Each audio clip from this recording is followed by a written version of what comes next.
bonsoir à tous. Merci de suivre le débat de ce soir consacré à Georges Bernanos. Il y a maintenant près d'un siècle, ce célèbre écrivain publiait « Sous le soleil de Satan ».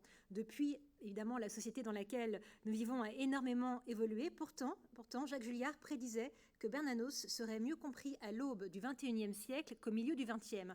Visionnaire, paradoxal, qui était vraiment Georges Bernanos? Dans son texte de 1943, intitulé Martin Luther, il écrit, je cite, « Me serait-il permis de dire pourtant, afin d'être mieux compris par certains lecteurs, que l'Église n'a pas besoin de critiques, mais d'artistes. En pleine crise de la poésie, ce qui importe n'est pas de dénoncer les mauvais poètes ou même de les pendre, c'est d'écrire de beaux vers, de rouvrir les sources du sacré. » Alors, à l'occasion de la publication de ces œuvres romanesques dans la collection Bibliothèque de la Pléiade, nous avons voulu comprendre ce que Bernanos, que beaucoup qualifient d'auteur chrétien par excellence, pouvait nous dire encore aujourd'hui dans une société bien souvent qualifiée de déchristianisée et d'individualiste. En quoi sa vision de l'institution religieuse est-elle particulièrement précieuse pour l'homme d'aujourd'hui et significative d'une manière d'être et plutôt de faire contemporaine. Alors pour y répondre, nous avons le plaisir d'accueillir trois spécialistes de Bernanos. Son petit-fils, tout d'abord. Bonsoir, Gilles Bernanos. Bonsoir. Merci d'être avec nous ce soir. Vous êtes président de l'Association internationale des amis de Georges Bernanos et vous avez rédigé la chronologie de la nouvelle édition de la Pléiade que j'évoquais à l'instant. Avec nous également ce soir, Claire Dodin, bonsoir.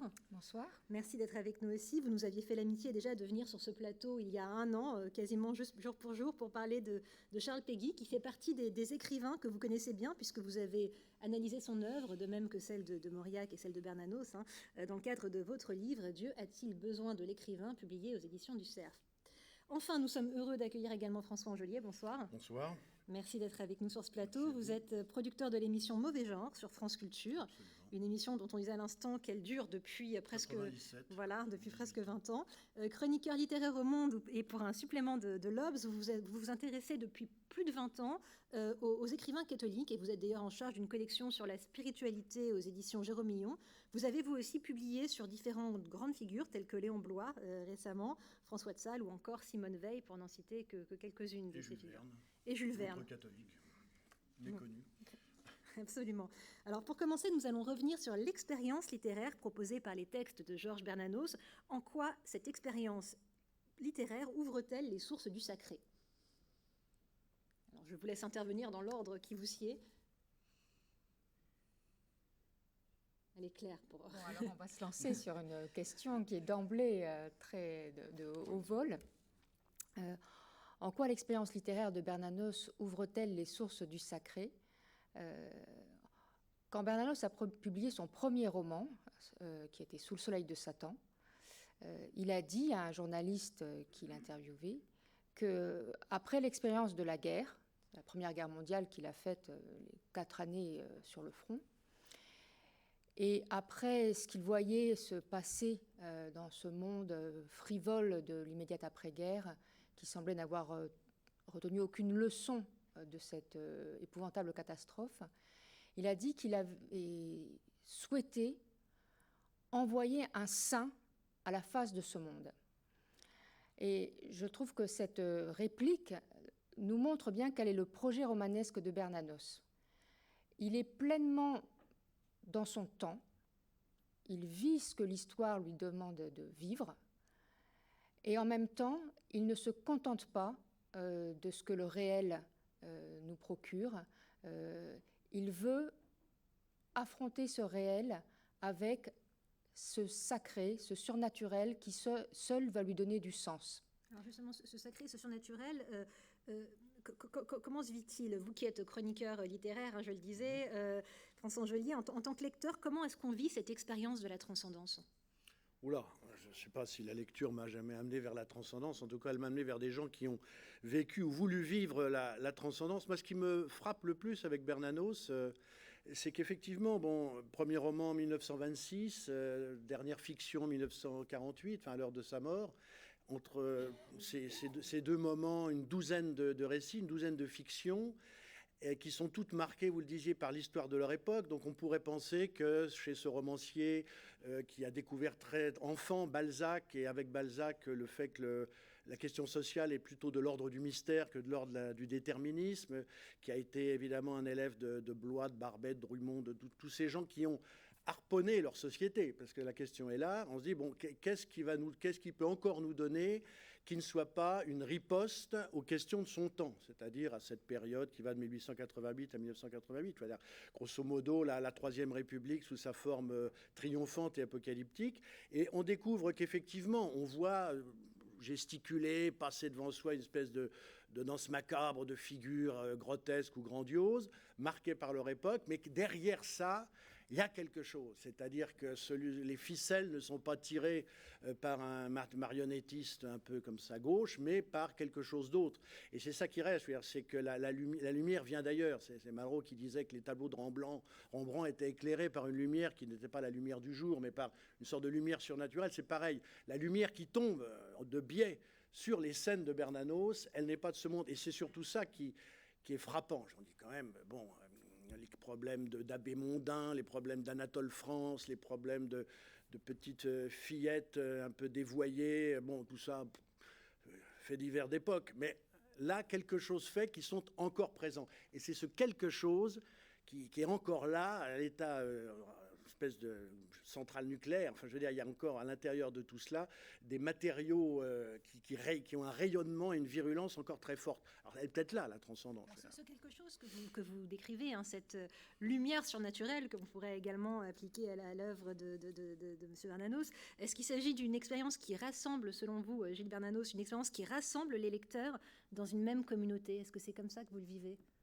Alors, d'abord, ce qu'on appelle lumière surnaturelle, Bernanos disait que le surnaturel et le naturel, c'était le même monde, en fait. Hein, et que lui, simplement, voyait certaines choses que nous avions tous devant les yeux, mais que l'artiste en a une autre lecture, et qu'en fait, nous sommes dans le surnaturel en permanence, et que la frontière, c'est en fait chacun qui est capable de la déterminer. D'ailleurs, après le Sous-soleil de Satan, Bernanos, quand on l'interviewe et qu'on lui dit, on dit que maintenant vous êtes l'écrivain du surnaturel, et il dit, mais moi je vis en permanence dans le surnaturel. Donc,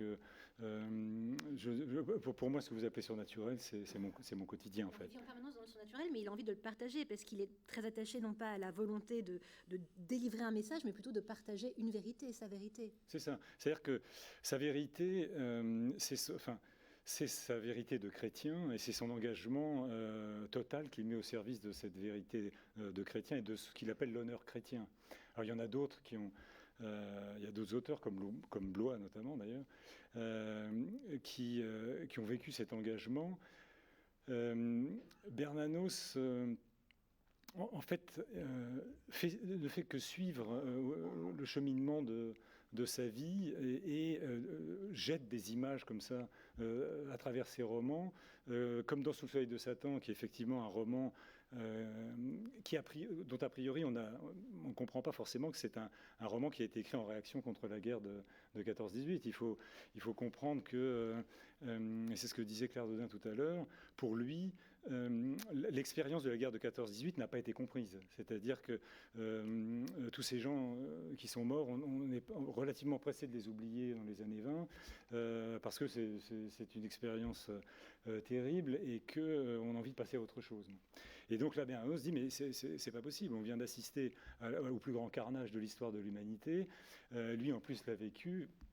Et donc, la question, c'est qu'est-ce qu'on peut donner comme sens profond et comme leçon profonde, et quelle image surnaturelle on peut jeter à la face des gens pour que les gens se réagissent et comprennent qu'en fait on est rentré dans un autre siècle. Parce que Bernanos, c'est ça, les interpeller, les apostropher et leur dire mais il y a urgence, cette guerre n'est pas une fin, en fait c'est malheureusement qu'un commencement. Il annonce déjà d'ailleurs que ça n'est qu'un début et que en fait ce qu'il dit, c'est en n'acceptant pas de tirer les leçons, on ouvre l'avenir à d'autres carnages. Chanté, vous aviez envie de réagir, non? Ah oui, tout à fait, parce que moi, je travaillais récemment sur Blois, et Blois dit la même chose. Blois dit qu'effectivement, la Première Guerre mondiale qu'il a vécue de loin, puisqu'il a vécu 70 de près, mais 14-18 de très loin, disait, mais ça n'est qu'une répétition générale. ça n'est qu'un premier roulement de tambour. Vous allez voir, quelque chose viendra derrière qui sera encore pire. Et je pense que Bernanos, qui disait que le monde avait le feu aux soutes, a su voir que derrière la catastrophe visible, quelque chose de plus fondamental était en marche. Et effectivement, à ce titre, il ne s'est pas trompé. Je veux dire qu'il a repris les intuitions de Blois. Je pense par exemple à la guerre à distance. Blois disait le canon, c'est formidable, le canon. Vous appuyez sur un bouton et vous pouvez tuer 50 000 personnes de loin sans les voir. Bernanos a dit la même chose avec les pilotes de bombardiers. Il leur a dit parfait, vous pouvez raser une ville et le lendemain déjeuner chez vos beaux-parents en étant un parfait jeune homme. Bon, y a des intuitions comme ça qui sont d'abord bloyennes. Si je me poussais mon raisonnement là où j'ai envie d'aller, je dirais qu'elles sont presque mestriennes. Mais en tout cas, il y a des espèces d'intuitions sur la catastrophe ultime qui est Auschwitz-Hiroshima, qui sont déjà chez Blois et qui amplifient encore chez Bernanos, c'est clair. Vous avez tous les trois parlé de son engagement, de sa foi chrétienne. Dans ses correspondances, il écrit, je le cite de nouveau, « Ce qu'oublient les artistes, c'est l'incompatibilité qui existe entre unité et fragmentation, entre particularité et catholicité, entre mode et éternité, entre exhibition et pudeur. Ce monde-là a perdu sa vocation de vérité et de passion pour se livrer exclusivement au froid calcul de la destruction. » Ça fait le lien avec ce qu'on vient de dire. Est-ce qu'il faut y voir, Claire Dodin, une volonté de tendre vers l'universalité ? Ça me paraît une question très abstraite à appliquer à l'univers littéraire de Bernanos. Je crois que quand même Bernanos, il a vécu des situations particulières. Il a vécu les situations de son siècle. Il a été sur tous les fronts, si je puis dire, donc de la Première Guerre mondiale, la guerre d'Espagne, la Seconde Guerre mondiale. Il a connu la pauvreté, les difficultés matérielles. Et tout ça, il l'a transcrit dans son œuvre à travers une écriture tout à fait singulière. Donc, je prendrai plutôt le contre-pied, si vous ne m'en voudrez pas, j'espère, de votre question, en disant que dans le siècle à l'ère des masses et dans le siècle des totalitarismes, Bernanos me paraît plutôt comme un écrivain de la singularité, c'est une voix bien souvent solitaire, qui s'est éprouvé solitaire et qui l'a accepté, mais enfin qui a rompu avec sa famille idéologique d'origine, quand il s'est séparé de l'Action française, quand il s'est éloigné de la droite nationaliste au moment de la guerre d'Espagne, et qui a conçu sa vocation d'écrivain comme justement celle d'un homme qui était appelé à délivrer une parole singulière, ajustée à ce qu'il pensait être la vérité, mais qui retentissait quand même, alors si ce n'est dans le désert, dans le bruit, dans le brouhaha des propagandes, dans le brouhaha, il y a de très belles images dans Les Enfants humiliés des paroles diffusées par la radio. Et voilà, Bernanos, lui, du fin fond de son Brésil où il s'est exilé, il essaye d'avoir une parole libre, mais qui est plutôt de l'ordre de la solitude, je crois, même si la communauté des lecteurs, elle vient après, et il dit qu'au fond, il écrit pour les petits Bernanos, les futurs Bernanos. Donc, il essaye de créer une famille qui sera celle de ses futurs lecteurs, en plus de sa nombreuse famille charnelle.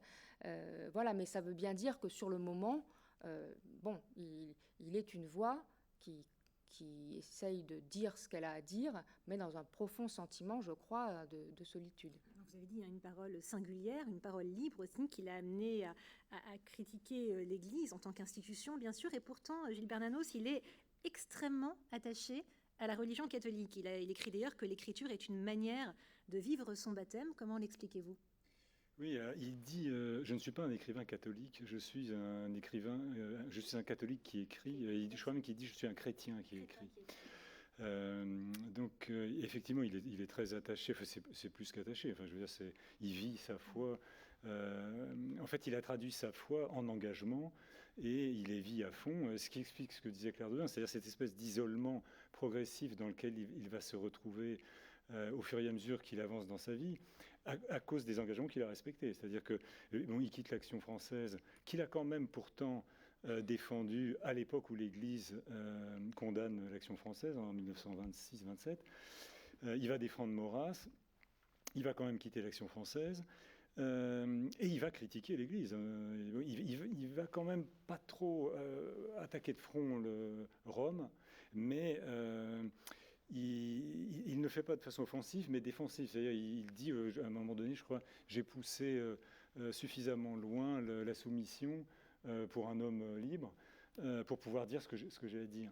Et ensuite, avec les grands cimetières sous la Lune, c'est encore le même, c'est un peu le même schéma, c'est-à-dire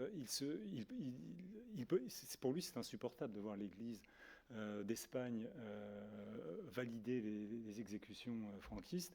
Donc il dit, moi voilà ce que je vois, c'est inacceptable. On n'a pas lu le même évangile, c'est pas possible. Et ça va lui faire beaucoup d'ennemis. À la fois, c'est sûr que toute sa famille d'origine, la famille l'Action française, n'en parlons pas, mais même beaucoup de catholiques vont dire mais c'est pas possible. Et donc à partir de ce moment-là, il se retrouve effectivement après les grands cimetières sous la Lune, totalement seul. Enfin un peu comme Blois, qui lui fermait les portes aussi au fur et à mesure. Qu'il réalisait que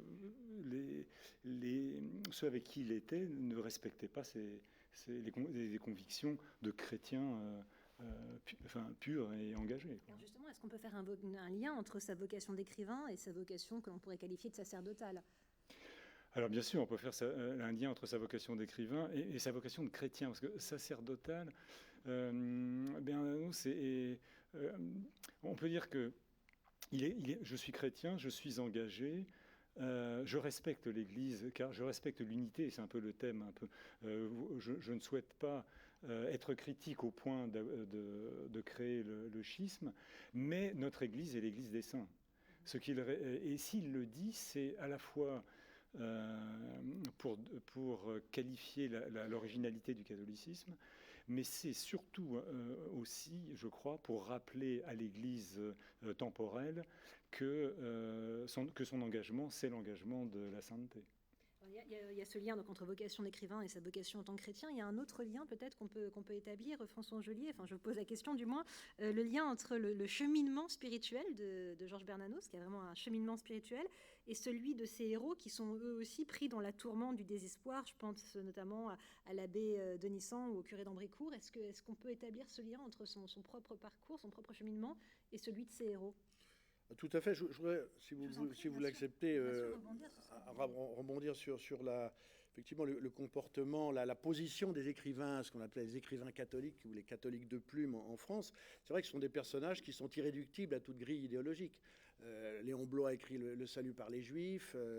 Paul Claudel devient un anti-pétiniste résolu et c'est de manière Bernanos rompt avec sa famille maurassienne et après à les positions que l'on sait au moment de la guerre d'Espagne, pareil pour Mauriac au moment de la guerre d'Algérie ou aussi de Louis Massignon. Enfin, je veux dire, en permanence, ce qui caractérise, je dirais, cette famille d'esprit que sont les écrivains catholiques ou les intellectuels proches professant le catholicisme, c'est justement d'être irréductible à tout modèle idéologique et à toute tutelle idéologique. Donc ça, effectivement, Bernanos participe pleinement de cette tradition qui remonte, on peut dire même à Barbé d'Aurevilly, qui est un de ses maîtres. C'est vrai que par ailleurs, donc effectivement, il y a chez lui, je crois, une volonté d'interroger le mystère et d'interroger son propre mystère au travers de la littérature. Et c'est ça, moi, qui m'a toujours frappé chez Bernanos, c'est qu'on a l'impression qu'il interroge toute une série de voix intérieures. Claudel, d'ailleurs, faisait à peu près la même chose, de manière totalement discordante et qui, en tout cas, essayait d'en sonder le mystère. Et ça, je pense que ça, chez lui, il écrit des romans pour ça. C'est-à-dire que c'est une espèce de fanal qu'il promène dans des profondeurs, dans des gouffres, des abîmes extrêmement mystérieux, et que ces personnages sont comme des lanternes, je veux dire, c'est ça. Il tente d'éclairer les mystères de la foi à la faveur de personnages extrêmes qui sont des lumières extrêmes. Et c'est pour ça qu'effectivement, ça reste, et ça tient le coup. C'est-à-dire qu'on peut dire que l'univers historique dont procède Bernanos, c'est-à-dire cette Troisième République des villes et des campagnes a un peu sombré. On ne s'intéresse plus beaucoup aujourd'hui à tout ce monde de Hobro, bon, tout ça, c'est un peu terminé. Mais par contre, quelque chose qui reste. Je veux dire, qu'est-ce qui fait que Bernanos n'est pas Henri Bordeaux, René Bazin ou les romanciers, on peut dire, de cette époque? C'est parce qu'il il a donné des coups de sonde à des profondeurs que personne n'a osé. Son univers romanesque est celui, grosso modo, de toute génération d'auteurs de la Troisième République. Par contre, la manière qu'il a eu de l'éclairer, je reviens effectivement à la lumière rembranesque, c'est quelque chose d'unique. Vous le dites très justement, il interroge le mystère à travers sa propre littérature, et il le fait d'ailleurs très, très brillamment, et pourtant il évoque souvent une difficulté d'écrire, hein. Je cite toujours ses correspondances: le métier d'écrivain n'est plus un métier, c'est une aventure, et d'abord une aventure spirituelle. Toutes les aventures spirituelles sont des calvaires. Rien que ça. Cette difficulté d'écrire, est-ce qu'elle est, selon vous, Claire Dodin, contradictoire avec la vocation d'artiste qu'on évoquait tout à l'heure? Non, non, c'est une façon de réaliser cette vocation, mais c'est parce que le niveau d'exigence est tel que forcément on s'affronte à une difficulté. Il l'a dit ailleurs, je crois que c'était aussi dans une lettre, qu'il ne pouvait pas se mettre sur le même plan que tel écrivain qui sortait sa prose comme ça, sans difficulté de sa poche, je ne sais plus la citation exactement, alors que lui, c'est vraiment de ses entrailles qu'il fait jaillir son œuvre. Et cette difficulté, voilà, elle provient du but qu'il se donne, qui n'est pas seulement de décrire un univers, mais déjà de le créer et de révéler ce qu'il y a derrière les apparences. Et c'est ça qui est très beau dans les romans de Bernanos, c'est que il décrit un monde. Il est très fort pour les descriptions. Et il y a un côté réaliste, et il y a même un côté sociologique, le village avec le château, avec la vieille église, le cimetière. Et en même temps, ça va beaucoup plus loin que cette dimension-là, parce que ces personnages, ces héros, ont tous un pouvoir de vision, que ce soit Donissan dans Sous le soleil de Satan ou le curé d'Ambricourt dans Journal d'un curé de campagne. Et par ce pouvoir de vision, ils perçoivent le secret des êtres. Et alors, bon, parfois ils les délivrent du démon qui les ronge, et parfois ça se passe plus mal. Mais on va toujours au-delà des apparences, sans mépriser les apparences. Et moi, c'est ce que je trouve formidable dans les plus grandes scènes des romans bernanosiens, c'est que à la fois le surnaturel surgit, mais on entend les vaches meugler. On est toujours ancré dans ça rejoint ce que disait Gilles Bernanos tout à l'heure. Le surnaturel et le naturel ce n'est pas deux mondes séparés. C'est simplement que l'artiste, à force justement de s'affronter à sa page d'écriture, fait surgir la dimension surnaturelle au sein même de la nature et du monde tel que nous l'habitons. Parce que ce que vous disiez également tout à l'heure, c'est donc qu'il se décrivait, il se considérait non pas comme un écrivain chrétien, mais comme un chrétien qui écrit. Que signifie ce refus d'identification du romancier? Est-ce que, selon vous, c'est un refus d'identification plus large, hein? Vous parliez à l'instant, François Angelier, de son refus d'appartenir à toute idéologie, à toute étiquette, entre guillemets. Est-ce que c'est un refus d'identification beaucoup plus large? Oui, c'est l'affirmation de sa liberté. Vous avez raison, c'est le refus de toute identification. D'ailleurs, je veux dire, sa vie est une démonstration de ce refus d'identification. Il est chrétien, mais il ne s'identifie pas à l'Église. Il est chrétien et catholique, il se revendique comme tel, mais il ne s'identifie pas à l'Église catholique. Il a des pages terribles, à la fois dans ses romans, dans l'imposture, par exemple, sur la bourgeoisie catholique, mais assassine. Ces descriptions de cette petite société qu'il va ensuite de nouveau critiquer de façon très dure dans la grande peur des bien-pensants. Et donc, en fait, il prend les contre-pieds. Enfin, comme c'est vrai que c'est à la fois l'affirmation de sa liberté, mais lui dit, il le dit d'ailleurs, on m'a élevé, j'ai été élevé dans une famille monarchiste et catholique, mais j'ai toujours entendu dire beaucoup de mal des monarchistes et des catholiques. C'est la règle des fidélités sans conformisme, c'est la règle des libertés vivantes. Et donc, on peut dire, alors pourtant on ne peut pas dire qu'il l'aurait fait exprès de prendre systématiquement, mais c'est vrai quand on voit le parcours de sa vie, et ce qui explique pourquoi il est si seul à un moment donné. Il a vraiment revêtu la robe de bure de ceux qu'il adorait dans sa jeunesse. C'est-à-dire, il a retrouvé cette solitude, c'est parce que en affirmant sa liberté à chaque fois, Mais lui dit aussi, mais moi je ne suis simplement qu'en accord avec mes valeurs fondamentales. Ce que je ne comprends pas, c'est pourquoi vous les suivez pas de la même façon. Alors, on parle effectivement très souvent de Bernanos comme d'un auteur engagé. Comment est-ce qu'on peut être engagé justement si on refuse toute étiquette ? Justement, le vrai engagement, c'est le refus de toute étiquette. Bernanos aurait parfaitement pu faire carrière dans le roman chrétien d'obédience maurassienne, et puis après de tiédir un peu tout cela, et puis de passer l'autre camp, on peut se rallier tardivement au gaullisme. Enfin, on peut toujours faire des carrières comme ça. Lui, ce qui est fascinant chez lui, mais il m'a toujours fasciné, c'est ses zigzags permanents. C'est un personnage qui n'est pas à vendre. C'est quelqu'un qui ne copine pas. C'est quelqu'un qui rompt quand il faut rompre. Enfin, il a rompu avec Maurras, il a rompu avec la révolution franquiste, il aurait rompu, à mon avis, avec un certain gaullisme. Évidemment, il est mort trop tôt pour que la rupture ait pu se faire.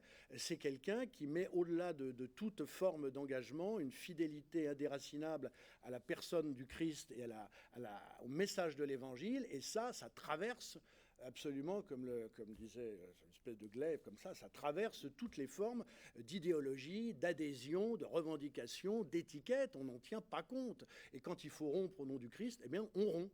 Et on n'est pas du côté de gens qui pactisent, qui font des accords comme ça, un peu à minima avec l'histoire. Donc lui a donné une leçon absolument extraordinaire. Et ça, c'est très fort chez lui. Et c'est ce qui reste, d'ailleurs. C'est cette espèce de personnage qui n'est pas à vendre et qui n'a jamais accepté, au point même de quitter la France. Enfin, ça, c'est aussi extraordinaire de partir en exil. Oui, absolument. D'ailleurs, il explique que il part parce que l'air est devenu irrespirable pour lui. Je crois qu'il écrit dans une de ses lettres de toute façon, je suis seul, je n'ai plus comme ami que quelques communistes, c'est quand même un comble. Point d'exclamation. Et alors ce qui est intéressant d'ailleurs par rapport à ce que dit, c'est aussi un point intéressant parce que par rapport à ce que dit François Angelier, c'est quand vous parlez justement de l'écrivain qui est pas là où on l'attend et qui est là où on ne l'attend pas. Juste après la guerre d'Espagne, au moment des grands cimetières sous la lune, Bernanos a rencontré Malraux.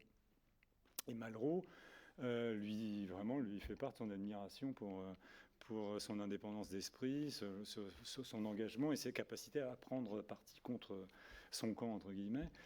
Et Bernanos lui répond, mais Malraux, pourquoi vous n'avez pas fait la même chose ? Et Malraux répond, mais moi je suis communiste, je ne dirai jamais de mal du Parti communiste. Enfin, à l'époque, c'était à l'époque. Hein, bon. Et donc là, Bernanos le regarde, lui dit, mais alors dans ces cas-là, soit vous me prenez pour un fou, soit pour un renégat. Donc je ne peux pas accepter vos compliments. Et je trouve que c'est vraiment une description très claire, c'est l'expression très claire de cette liberté. Et Bernanos a vécu une angoisse qu'on retrouve d'ailleurs dans ses romans, notamment dans l'Imposture, c'est l'angoisse de l'écrivain rentier de sa plume, qui a oublié, qui finalement suit le chemin de sa gloire et renonce à sa vocation de chrétien. Alors, en parlant de chrétien, vous évoquiez tout à l'heure, Claire Dodin, le caractère très contemporain du personnage. Que nous dit précisément sa façon de vivre, son engagement au sein de l'Église, et comment est-ce qu'on s'engage aujourd'hui sur la question de son engagement chrétien? Alors, son engagement chrétien, il l'a vécu quand même dans le combat et l'affrontement. C'était pas un bon paroissien. Enfin, je suppose que si, c'était un très bon qu'il allait à la messe, mais c'est pas ce que je veux dire. Mais je veux dire, c'est pas quelqu'un qui a vécu dans l'Église, au service de l'Église, en effectuant des tâches. Non, c'est quelqu'un qui a souvent pris la plume et la parole pour critiquer l'institution, qui a dans ses romans caricaturé les prêtres avec une grande cruauté et une certaine pertinence, bien qu'il ait, parmi ses plus beaux personnages, il y ait des prêtres aussi. C'est l'anticléricalisme de Bernanos, il faudrait bien voir ce que ça veut dire. Mais je crois qu'il faut revenir à ce que disait Gilles Bernanos à propos de l'anecdote avec Malraux. Parce qu'on en revient toujours à cette question, est-ce qu'un écrivain chrétien, c'est un écrivain au service de l'Église ? Et oui, dans l'absolu, parce qu'il rend un service incommensurable. Mais ce service, il le rend en étant justement affranchi de toute discipline. Et ça, Bernanos, plus que tout autre, l'a dit avec clarté. quand il dit cette fameuse formule, ça n'a l'air de rien, je ne suis pas un écrivain catholique, je suis un catholique qui écrit des romans, parce que c'est ça la formule complète, il ne renie pas du tout le fait qu'il soit un catholique, qu'il soit intrinsèquement un catholique et que ça envahisse toute sa vie, mais par contre, il écrit des romans, les romans qu'il veut. Et il a suffisamment, il a fait des caricatures de prêtres, mais il a fait aussi des caricatures d'écrivains dans ses romans. Il a été suffisamment clair pour montrer le mépris dans lequel il tenait le dénommé Pernichon, qui est un petit jeune homme qui écrit des articles et des textes en allant d'abord les faire relire à l'évêché. Il s'est moqué dans Les Enfants humiliés du style sulpicien. Tout ça, avec la verve qu'on lui connaît, c'est pour lui, c'est abdiquer complètement la liberté du créateur et rendre ce qu'on écrit totalement vain. Et être un écrivain chrétien, c'est justement être un écrivain à part entière qui ne transige pas sur sa propre recherche d'écrivain, stylistique, thématique, enfin tout ce qui fait une œuvre, et qui rend ce service à l'Église, mais pas qu'à l'Église, à l'humanité, d'avoir une parole qui ne demande pas la permission et qui n'obéit à aucune autre discipline que son fort intérieur éclairé par l'Évangile. Et je crois que ça, c'est très important de le rappeler, parce que sinon, on ne voit pas trop ce que ça veut dire, les services que Bernanos peut rendre dans l'Église et son engagement dans l'Église. Et j'ajoute, après je passe la parole, que Bernanos avait tout à fait conscience que l'Église ne doit pas être considérée comme un monde clos, et que ceux qui parlent de l'intérieur à ceux qui sont à l'intérieur et qui n'ont pas de considération pour les autres qui sont à l'extérieur, c'est pas du tout ça qu'il faut faire. Et dans Nous autres Français, il a des formules vraiment percutantes où effectivement il dit que l'Église n'est pas comme une auberge dans laquelle on se tiendrait bien à l'abri, tandis que les autres sont dans la boue, sous la pluie, et que ça n'est pas une forteresse, et que quand on dit hors de l'Église, point de salut, si on l'entend dans un sens fondamentaliste, on a tort. Et Peggy, pardon, alors là, ma langue a fourché, ça doit arriver. Bernanos écrit pour les hommes de bonne volonté. Ça aussi, il insiste là-dessus. Et c'est pour ça qu'il est reçu au-delà de toute frontière. Et je crois qu'il faut le rappeler, c'est essentiel et consubstantiel quand même, je crois, à l'œuvre de Bernanos. Jacques Julliard, que j'évoquais en préambule, qualifiait Bernanos de plus grand prophète de ce qu'il appelle l'écologie spirituelle. Il prédisait que Bernanos, je le disais, serait mieux compris à l'aube du XXIe siècle qu'au milieu du XXe. Est-ce que les enjeux qu'il a soulevés dans ses écrits vous paraissent, à vous aussi, François Angelier, encore d'actualité ? Absolument. Moi, je considère que les essais de Bernanos sont encore d'une totale actualité, notamment cette condamnation d'une forme de technocratie qui est totalement en roue libre. Ça reste que parfaitement vrai, et parfaitement tout ce qu'il a écrit après après la Seconde Guerre mondiale est tout à fait évidemment dans ce sens. Ouais. D'ailleurs, je vais citer également le pape François dans son discours du 6 septembre pour l'année de la miséricorde, pour montrer à quel point peut-être il est d'actualité. Le pape François qui disait « L'espérance chrétienne est combative avec la ténacité de celui qui va vers une destination sûre ». Est-ce qu'on ne peut pas rapprocher cette combativité de l'engagement bernanosien ? Mais totalement. De toute façon, la vérité du chrétien est une vérité maquisarde et combattante, est une vérité qui n'est pas à vendre. Et c'est ce que Bernanos a mis au premier plan et a tenté de vivre tout au long de sa vie. Et en ce sens, il est l'héritier de toute une cohorte d'écrivains catholiques, enfin qui n'étaient pas justement des écrivains catholiques, mais des catholiques qui ont publié, c'est-à-dire Barbé d'Aurevilly, Léon Bloy, qui étaient des personnages, c'est la ligne B, un peu comme ça, de personnages qui participaient de la même véhémence et de la même irréductibilité. C'est-à-dire, nous ne sommes pas à vendre et il n'est pas question de jouer le jeu d'aucun parti et d'aucune église au sens rabougri du mot. Et ça chez Bernanos, c'est tout à fait évident. Et sa condamnation de la civilisation technologique va dans ce sens. C'est-à-dire qu'il a commencé par condamner la médiocrité bourgeoise, l'hypocrisie des clercs, le rabougrissement spirituel généralisé qui était celui de la société qu'il a connue dans l'entre-deux-guerres, pour s'ouvrir à véritablement une espèce de prophétie, de grande mise en garde anti-technologique, anti-technicienne, et qui rejoint d'ailleurs des protestants, qui rejoint d'ailleurs un message qui est hors Église. Là, je pense qu'en définitive, c'est justement la puissance du message bernanosien qui fait que non seulement il a assumé une tradition littéraire et théologique de véhémence irréductible, de quelque chose qu'il a hérité de Barbet, de Blois, de Villiers, de l'Isle-Adam, et plus lointainement de quelqu'un comme Joseph de Maistre, même si effectivement de Maistre est encore un homme de parti. Et puis il a en plus de tout cela, et porté par tout cela, il y a la condamnation de la société technicienne. Ça, c'est tout à fait évident, et ça se relie aujourd'hui de façon tout à fait probante. Enfin, ça n'a pas vieilli, ça, c'est quelque chose d'intact. Permettez-moi de citer encore un tout petit peu le pape François qui s'exprimait ainsi, toujours dans le même discours. Il faut parler un langage chrétien, un langage qui touche les cœurs, qui gagne les cœurs. Je ne veux pas dire un langage seulement orthodoxe, approuvé par les censeurs, irréprochable, un langage chrétien, mon Dieu. Est-ce qu'on ne retrouve pas finalement, Gilles Bernanos, dans une certaine mesure, la critique bernanosienne dans ce... Oui, absolument. Ben, en fait, c'est une très belle...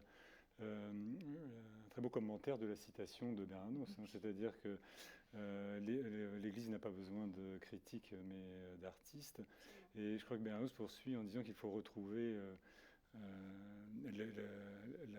la musique, la mélodie cachée et ses notes sacrées, et effectivement c'est dans ce sens que aussi que Bernanos oppose le monde moderne.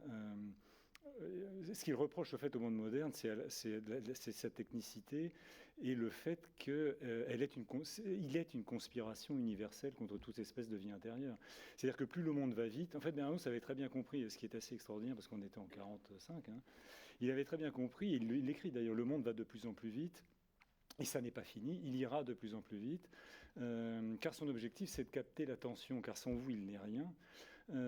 Et pour capter votre attention, il faut faire en sorte que vous ne puissiez rien voir d'autre que lui. Et c'est pour ça que c'est une conspiration universelle contre toute espèce de vie intérieure, contre la prière, contre le questionnement de l'homme par rapport à son destin et au divin. Très clairement, il décrit un monde qui est une impasse à toute forme de spiritualité. Comment y échapper? Quel est son message, Claire Dodin? Il y a quelques échappées. Il y a de très belles scènes où justement cet univers si sombre et si pesant s'ouvre. Je pense par exemple à une scène de Journal d'un curé de campagne où le jeune prêtre fait une course à mobilette. C'est un jeune nobliau du voisinage, là, Philippe de Sommerange, qui lui propose de s'installer à l'arrière. Et ce passage est magnifique. Il y en a bien d'autres où il y a des apparitions, etc. Mais dans ce passage-là, la traversée du monde et l'ouverture à un monde autre, elle se fait uniquement dans la description des sensations, de la vitesse, du paysage qui défile, de tout ce qui est perçu d'un point de vue complètement différent.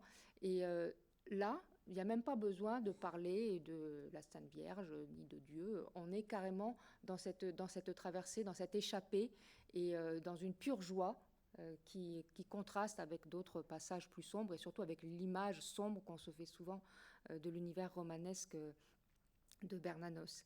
Qui est aussi d'ailleurs une joie du partage. Oui, c'est une scène d'amitié, oui, c'est d'ailleurs un des rares moments où on peut pas superposer, mais on peut tenter de faire résonner ensemble Claudel et Bernanos, au-delà des sentiments que l'on connaît, parce que Claudel écrit des poèmes mécaniques où il chante la joie de faire de la moto. Et j'ai toujours cru que là, il y avait entre Bernanos et Claudel un point d'accord sur le thème de la moto qui est assez peu connu et qui méritait d'être souligné. Mais sinon, à propos de la dimension très contemporaine de l'œuvre de Bernanos, certes, on la trouve dans les essais et les écrits de combat, avec toute cette dénonciation d'une société technologique, de la puissance de l'argent, des machines, etc. Mais même dans les romans, moi je suis frappée parce que, je veux le souligner à l'occasion donc, de la sortie de cette magnifique nouvelle édition des romans dans la Pléiade, bon, la société a changé, d'accord, mais le miroir que Bernanos tendait à la société de son temps, c'était un révélateur d'une cruauté totale qui, loin de ne donner qu'un reflet de surface, mettait au jour des tares cachés. Or, il me semble que toute cette image-là,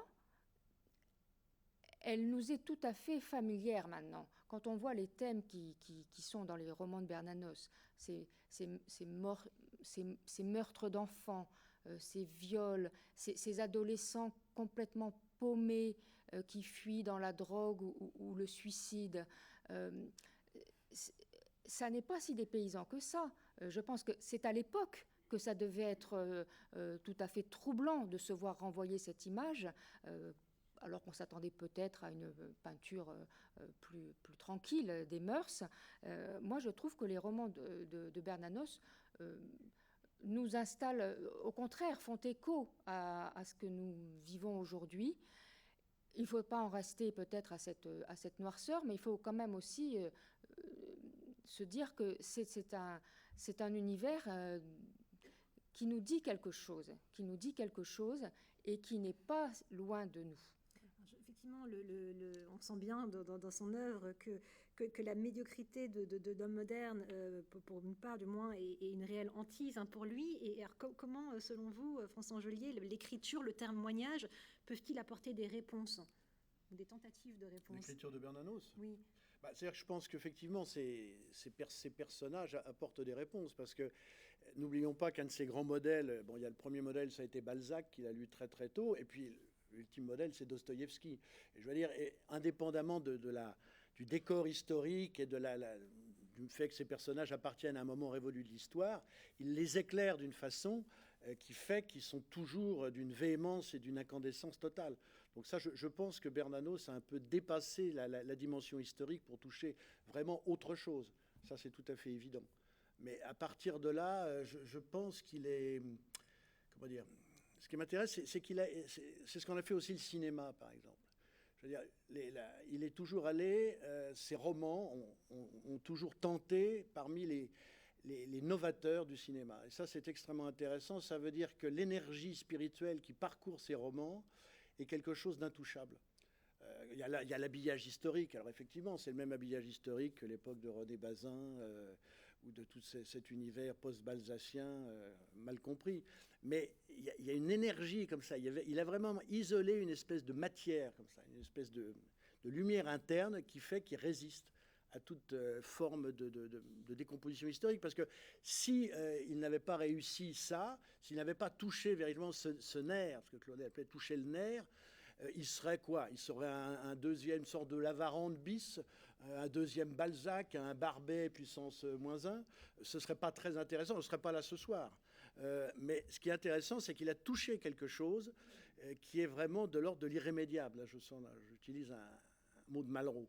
Quelque chose de l'ordre de l'irrémédiable. Et c'est ça qui, en définitive, survit à l'intérieur de son écriture et de ses romans. Et je crois que c'est ça qu'on cherche toujours, quel que soit le cadre historique, la dimension presque effectivement anecdotique. Je mentionne anecdotique par moment des personnages. Mais là, il y a quelque chose là qui ne passe pas, qui ne passera pas. Alors vous avez utilisé plusieurs termes intéressants: énergie, résistance, lumière, liberté. Ce témoignage par l'écriture, on sent vraiment qu'il y a une volonté de délivrer une vérité avec un grand V, enfin en tout cas sa vérité à lui. Quelle vérité est-ce que l'on trouve, Gilles Bernanos, dans ses romans? Alors, on trouve dans ces romans plusieurs...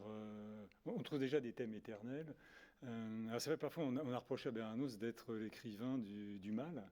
Enfin, on ne lui a pas reproché, on a dit oui, Bernanos c'est sombre, c'est l'univers du mal. Mais en fait, ce qu'il faut savoir déjà, c'est que pour lui, ça a été un accouchement dans la douleur, ces romans-là. Il dit, mais je reviens de mon furieux rêve, et il a du mal à s'en remettre, parfois. Il prend des risques en fait, lui est obligé de plonger dans les ténèbres pour éclairer ce que ces personnages l'emmènent voir, parce qu'il dit lui-même, moi, Bernanos dit nulle part, un jour j'ai pris mon stylo et j'ai créé le personnage de Monsieur Wayne. Il dit que les personnages lui font toujours un signe et il les suit, et les personnages l'emmènent où ils ont décidé de l'emmener. Donc, la notion que Bernanos soit l'écrivain du mal, ça c'est un des écrivains, c'est sûr, qui a été le plus loin dans le mal et qui a surtout démontré que la banalité du mal, c'est-à-dire que on peut construire un mal, je dirais absolu ou imaginaire, où tout le monde où personne ne se sent forcément très concerné, alors que Bernanos nous introduit, il le fait par gradient, jusque, on peut dire, le mal absolu de Monsieur Wynne, qui est une forme quand même de médiocrité absolue, c'est-à-dire de refus du divin et d'une façon de s'enferrer dans la condition humaine sans Dieu. Et donc ça, c'est quand même, je veux dire, ce thème, c'est un thème éternel, c'est le thème de la dualité aussi, c'est-à-dire l'homme est toujours confronté entre son choix entre le mal et entre l'obscur et la lumière, mais il y a aussi la lumière chez Bernanos. Donc ça, ce qui répond aussi à votre question.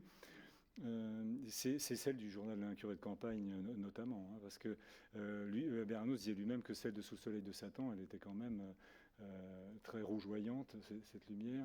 L'imposture, comme il dit lui-même, c'est une pierre qui pleure de vraies larmes. La joie, certes, il y a une sainte dans la joie, mais c'est pas simple non plus.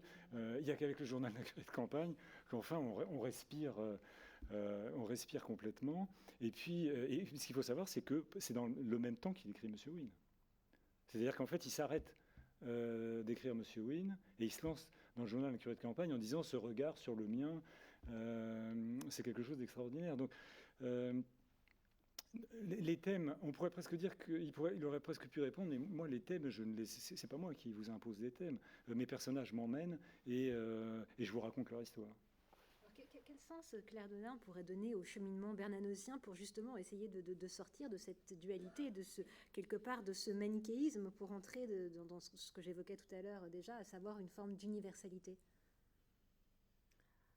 Je ne sais pas si Bernanos a vraiment des réponses à nous donner. Je ne sais pas si la lumière est au bout du tunnel. Je suis d'accord avec Gilles Bernanos que c'est dans le journal d'un curé de campagne que la grâce, si on veut employer ce terme, se ferait un chemin de la façon la plus évidente. Mais il faut accepter que l'œuvre de Bernanos soit quand même sombre et que peut-être l'universel qu'on y trouve, c'est celui du mal. Ça, c'est vrai. Hein. Et ça, c'est d'ailleurs très intéressant parce que, et là, Bernanos est vraiment un novateur et un visionnaire et qui apporte vraiment quelque chose de nouveau dans le regard sur le mal, même d'un point de vue chrétien, c'est que chez Bernanos, il n'y a pas de considération de la faute individuelle. Le péché, la culpabilité, tout ça, ça ne l'intéresse pas du tout. Le mal est diffus. Et ça se voit notamment dans Monsieur Wynne, ce roman extraordinaire, dont le point de départ est la mort d'un enfant, une fois de plus, un petit valet de ferme dont on ne saura même pas le nom et dont on ne saura pas qui l'a tué.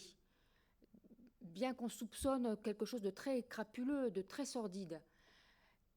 Mais finalement, c'est tout le village qui révèle sa culpabilité, et à travers différents personnages, à travers des scènes paroxystiques ou même délirantes, enfin, au cimetière où tout le monde se tape dessus, enfin, vraiment des scènes paroxystiques, mais qui montrent ça, que le mal, c'est une chaîne, que c'est diffus, que les hommes en sont prisonniers et que ça ne se réduit pas à la petite faute personnelle. Donc là, je vois cette emprise d'un mal universel.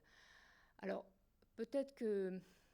Je pense que Bernanos faisait un effort terrible pour essayer de conquérir cette espérance qui est au-delà du désespoir, qui est cette espérance comme désespoir surmonté, c'est sa formule, qu'il n'y arrivait pas tous les 4 matins quand même, il n'y arrivait pas toujours.